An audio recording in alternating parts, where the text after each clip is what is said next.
ರಿಷಬ್ ಅವರ ನಟನೆ ಬಗ್ಗೆ ಹೇಳೋದಿದ್ರೆ ಸೊ ಅವ್ರ ನಟನೆಗೂ ಕೂಡ ಇವತ್ತು ರಾಷ್ಟ್ರ ಪ್ರಶಸ್ತಿ ಬಂದಿದೆ. ಅವ್ರೀಗ ದುಡ್ಡು ಕಾಸಿಗೋಸ್ಕರ ನಟನೆ ಮಾಡ್ದಂಗೆ ಕಾಣ್ತಾ ಇಲ್ಲ. ದೈವ ಅದು ತಾನಾಗಿ ಆಹ್ವಾನ ಆದಂಗಿದೆ. ಅವ್ರ ಮೈ ಮೇಲೆ ಬಂದು ದೇವ್ರೇನು ಮಾತಾಡ್ತಾರೆ ಆ ಥರ ಮಾತಾಡಿದ್ದಾರೆ. ಅದು ನಟನೆ ಥರ ಕಾಣ್ತಾನೇ ಇಲ್ಲ.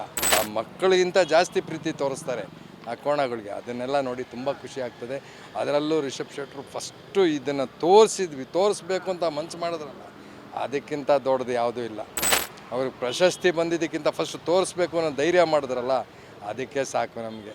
ಅದೇ ಖುಷಿ ನಮಗೆ ಕನ್ನಡದವ್ರಿಗೆ. ಚೆನ್ನಾಗಿ ಓಡಬೇಕು. ನಮಗೇನು ಗೊತ್ತಾ, ನಮಗೆ ಕರ್ನಾಟಕದಲ್ಲಿ ಯಾವುದೇ ಫಿಲಮ್ ಮೂವೀಸ್ ಆಗಲಿ ಚೆನ್ನಾಗಿ ಓಡಬೇಕು. ಒಂದಕ್ಕಿಂತ ಒಂದು ಚೆನ್ನಾಗಿ ಓಡಿದ್ರೆ ಚೆಂದ ನೋಡೋದಕ್ಕೆ. ಸರ್, ಇತ್ತೀಚೆಗೆ ನಮ್ಮ ಕನ್ನಡ ಚಿತ್ರರಂಗದಲ್ಲಿ ಫಿಲಮ್ಗಳೇ ಬರ್ತಾ ಇಲ್ಲ. ನೀವು ನೋಡ್ತಿರ್ಬೋದು, ನಾವು ನೋಡ್ತಿರ್ಬೋದು, ಒಂದೋ ಎರಡು ಅಪರೂಪಕ್ಕೆ ಒಂದೊಂದು ಬರ್ತಾ ಇದೆ. ಅಂಥದ್ರಲ್ಲಿ ಕಾಂತಾರ ಮೂವಿಗೆ, ಅದರಲ್ಲೂ ನಮ್ಮ ರಿಷಬ್ ಶೆಟ್ಟಿ ಅವರಿಗೆ ಇದು ರಾಷ್ಟ್ರ ಪ್ರಶಸ್ತಿ ಬಂದಿದೆ. ಎಷ್ಟು ಖುಷಿ ಆಗುತ್ತೆ ಮತ್ತು ಏನು ಅನಿಸುತ್ತೆ ಇದ್ರ ಬಗ್ಗೆ? ಇದು ತುಂಬ ಖುಷಿ ಆಗ್ತದೆ. ಆದರೆ ನಮ್ಮ ಕರ್ನಾಟಕದ್ದು, ಅದು ನಮ್ಮ ತುಳುನಾಡ ದೈವ ಏನಿದೆ ಅದರದ್ದು ಒಂದು ಪ್ರಭಾವನ ಏನು ತೋರಿಸಿದ್ದಾರೆ ಇವರು, ಎಲ್ಲ ಜನಕ್ಕೂ ರೀಚ್ ಆಗಿದೆ. ಬೇರೆ ಯಾರಿಗೂ ಗೊತ್ತಿರಲಿಲ್ಲ ನಮ್ಮ ತುಳುನಾಡ ದೈವಗಳೇನಿದೆ, ದಕ್ಷಿಣ ಕನ್ನಡದ ದೈವ ಏನಿದೆ, ಅಲ್ಲಿ ಆರಾಧನೆ ಏನಿದೆ, ಅದನ್ನು ನೋಡೋಂಥ ದೈವ ಅದೃಷ್ಟ ಕೊಟ್ಟಿದ್ದೇವೆ. ಅದು ಬೇರೆ ಯಾರು ಹೋಗಿ ಅಷ್ಟು ಸುಲಭನಾಗಿ ನೋಡೋಕ್ಕಾಗಲ್ಲ. ನಾವು ಇಲ್ಲಿಂದ ಹೋಗಿ ನೋಡಬೇಕು ಅಂತಂದರೆ ಅದಷ್ಟು ಸುಲಭದ ಕೆಲಸ ಅಲ್ಲ. ಅದರಲ್ಲೂ ಈಗ ಯಾವ್ಯಾವುದೋ ಒಂದೊಂದು ರಾಜ್ಯದಲ್ಲಿ ಒಂದೊಂದು ಈ ಓರಿ ಬೆದರಿಸೋದು, ಈಗ ಜಲ್ಲಿಕಟ್ಟು ಎಲ್ಲ ಇದೆ. ಆದರೆ ನಮ್ಮಲ್ಲಿರೋ ಕಂಬಳ ಎಲ್ಲೂ ಇಲ್ಲ. ಅದಕ್ಕೆ ಹೈಕೋರ್ಟಲ್ಲಿ, ಸುಪ್ರೀಂ ಕೋರ್ಟಲ್ಲೆಲ್ಲ ಕೇಸ್ ಮಾಡಿ ಏನೇನೋ ಮಾಡಿದ್ರು. ಆದರೂ ಅದರಲ್ಲಿರೋ ಅಂಥ ಆ ಕೋಣಕ್ಕೆ ಅವ್ರು ಬೆಲೆ ಕೊಡೋದು, ಅವ್ರು ಅದಕ್ಕೆಷ್ಟು ಒಂದು ದೇವ್ರಿಗಿಂತ ದೊಡ್ಡದಾಗಿ ನೋಡ್ತಾರೆ ಆ ಕೋಣಗಳನ್ನ. ಅಲ್ಲಿ ನಿಂತು ನಾವು ಚಪ್ಪಲಿ ಹಾಕ್ಕೊಂಡು ಹೋಗೋಕ್ಕೆ ಬಿಡಲ್ಲ. ನಮಗೆ ಅಷ್ಟು ಒಂದು ಪವಿತ್ರವಾಗಿ ನೋಡ್ಕೊತಾರೆ. ಮತ್ತು ಆ ಮಕ್ಕಳಿಗಿಂತ ಜಾಸ್ತಿ ಪ್ರೀತಿ ತೋರಿಸ್ತಾರೆ ಆ ಕೋಣಗಳಿಗೆ. ಅದನ್ನೆಲ್ಲ ನೋಡಿ ತುಂಬ ಖುಷಿ ಆಗ್ತದೆ.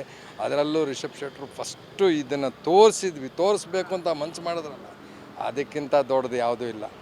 ಅವ್ರಿಗೆ ಪ್ರಶಸ್ತಿ ಬಂದಿದ್ದಕ್ಕಿಂತ ಫಸ್ಟ್ ತೋರಿಸ್ಬೇಕು ಅನ್ನೋ ಧೈರ್ಯ ಮಾಡಿದ್ರಲ್ಲ, ಅದಕ್ಕೆ ಸಾಕು ನಮಗೆ. ಅದೇ ಖುಷಿ ನಮಗೆ ಕನ್ನಡದವ್ರಿಗೆ. ಅದರಲ್ಲೂ ಎಲ್ಲ ಭಾಷೆಯಲ್ಲೂ ಕನ್ನಡದಲ್ಲೇ ಒಂದು ಇದು ಜಾಸ್ತಿ ಬಂತಲ್ಲ, ಅದು ನಮಗೆ ತುಂಬ ಸಂತೋಷದ ವಿಷಯ. Thank you. ಏನಿಸುತ್ತೆ ಅಂದರೆ ಇವರು ರಿಷಬ್ ಅವರ ನಟನೆ ಬಗ್ಗೆ ಹೇಳೋದಿದ್ರೆ ಸೊ ಅವ್ರ ನಟನೆಗೂ ಕೂಡ ಇವತ್ತು ರಾಷ್ಟ್ರ ಪ್ರಶಸ್ತಿ ಬಂದಿದೆ. ಅವ್ರೀಗ ದುಡ್ಡು ಕಾಸಿಗೋಸ್ಕರ ನಟನೆ ಮಾಡ್ದಂಗೆ ಕಾಣ್ತಾ ಇಲ್ಲ. ದೈವ ಅದು ತಾನಾಗಿ ಆಹ್ವಾನ ಆದಂಗಿದೆ. ಅವ್ರ ಮೈ ಮೇಲೆ ಬಂದು ದೇವ್ರೇನು ಮಾತಾಡ್ತಾರೆ ಆ ಥರ ಮಾತಾಡಿದ್ದಾರೆ. ಅದು ನಟನೆ ಥರ ಕಾಣ್ತಾನೇ ಇಲ್ಲ. ಅದರಿಂದ ಅವ್ರಿಗೆ ರಿಯಲ್ ಆಗಿದೆ, ತುಂಬ ಚೆನ್ನಾಗಿದೆ. ನಮ್ಮ ಇದಕ್ಕೆ ರಾಷ್ಟ್ರ ಪ್ರಶಸ್ತಿ ಬಂದಿದ್ದು ಕನ್ನಡಕ್ಕೆ ಒಳ್ಳೇದೇ ಆಯ್ತಲ್ವಾ. ಬರಬೇಕು ಆ ಥರ ಇನ್ನೂ ಚೆನ್ನಾಗಿರೋ ಪಿಕ್ಚರೆಲ್ಲ ಮಾಡಬೇಕು. ರಿಷಬ್ ಶೆಟ್ಟಿ ಆಗಲಿ, ಇನ್ನೊಬ್ಬರಾಗಲಿ, ಯಾರನ್ನ ಒಳ್ಳೊಳ್ಳೆ ಫಿಲಮ್ ಮಾಡಿದ್ರೆ ಅದು ನೋಡೋಕ್ಕೂ ಒಂಥರ ಇದಲ್ವ, ನಮಗೂ ಕ್ರೇಜಿ ಇರ್ತದಲ್ವ.